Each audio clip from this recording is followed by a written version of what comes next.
Lancelot Brown, known as Capability Brown, was born August of 1716 in Kirkhill, UK. At age 16, he was the head gardener's apprentice at Sir William Lorraine's kitchen garden at Kirkhill Hall until he was 23.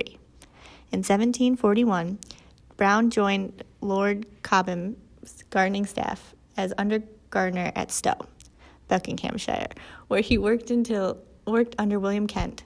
In 1742, Brown was appointed to head gardener. Then, in 1764, he was appointed King George III's master gardener at Hampton Court Palace. He later died in February of 1783 in London. Capability Brown was not a fan of tropes. Brown saw designs as improving upon what nature had already created.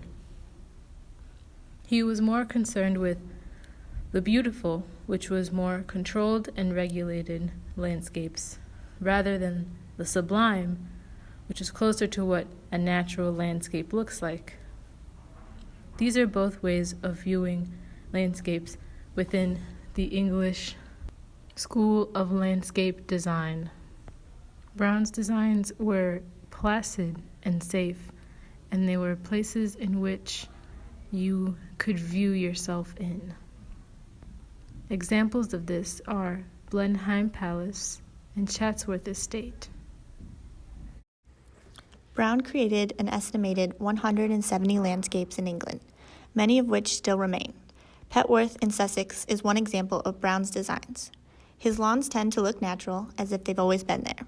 He didn't like it when plantings would clutter the space, but he would often design trees in clumps. Brown often shaped the lake, hiding one end, to create a seemingly endless body of water. He often liked to use ornamental shrubs, mowed pathways, urns, and temples. Many of his designs were often expensive to build, but cheap to maintain. His designs also carried recreational value.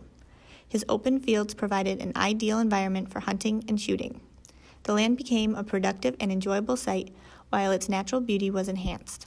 Many people would say Capability Brown was a destroyer of the past and was considered a one-idea man. During his life, Capability Brown was widely considered a good designer.